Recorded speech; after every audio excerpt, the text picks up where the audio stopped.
Ayan. Ayan, tawag natin si kuya. Magkano na kinita mo?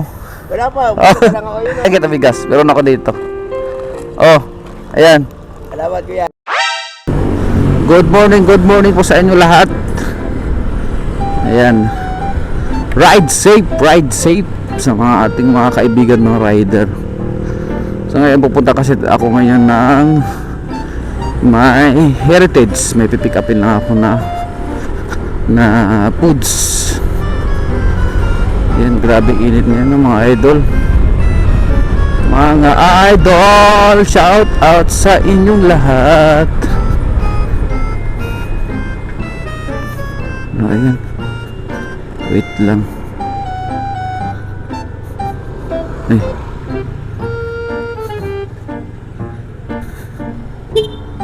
Wait, ayun. Lilibre. Wait lang ay mga idol.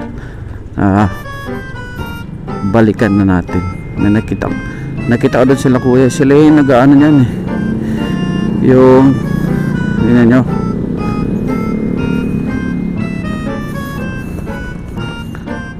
Ano, nag-a-assist yan sila ng ano eh. Siya ng traffic.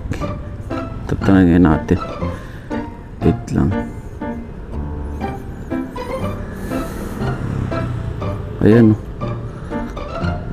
Ewan ko kung may bayad sila dyan. Pero siguro voluntary lang yan sila dyan kasi nag-assist lang sila. Lalapitan natin at bibigyan natin sila ng bigas. Ayan. Paunahin muna natin yung mga kotse.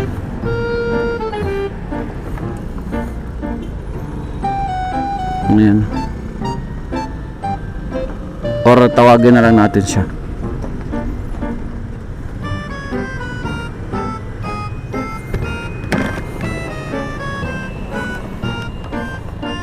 Tawagin natin. Yeah! Ayan. Tawagin natin siya. Tawagin natin. Ayan, tawag natin si kuya. Yeah! Yung di ba nag-assist kayo dyan? Ano yan? Voluntary lang o may bayad din sa inyo? Ano? Di ba nag-assist kayo dyan? Yeah? May bayad din sa inyo o voluntary lang? Pero kasi dati kasi mga tatawag yan. Nung una pa, babawal din lang kami sa mga tatawag yung may-ari ng tawag. Kasi nung araw niya, tatawag. Pero ibig sabihin, hindi naman kayo binibigyan ng gobyerno? Wala. Puro kumbaga ano lang. Hindi siya kasi nung araw kasi talagang dinadaanan niya. Oo. Sila nag-umpisa yung mga nagtawag. Yung mga nagtawag, kami naman nagbabawal. Kung magkano nagkitain mo dyan? Yan lang. Magkano nagkinita mo? Wala pa, wala lang ako yun. Bigas, gusto mo bigas? Sige, wala. Bigyan kita bigas. Meron ako dito. Oh, ayan. Salamat kuya. Sige. Sige Thank you. Sige.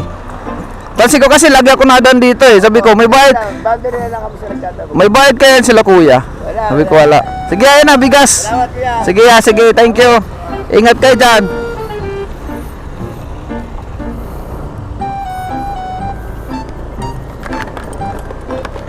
Ayun, sabi ni kuya, ano lang daw mga idol, yung kumbaga, ayun na, voluntary nga lang, conforme lang sa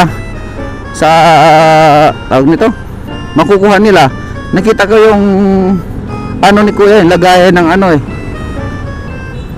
Puro mga 8 pesos pa lang yun nandun. Pero meron naman dito mga traffic enforcer, no?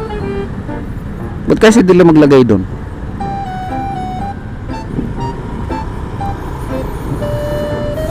Yan, meron na tayo na bigyan ng bigas ng mga idol. Deserve naman yan nila kuya kasi kawa naman ng init. Titis sila ng init doon, wala palang sahod yun. Kumbaga, siyempre, discard dito sa Manila mga idol, diskartihan lang yan. Kahit bare-barya, basta kumikita ka lang at saka marangal na pamamaraan. Yan. All goods na yan, all goods, basta sa marangal lang.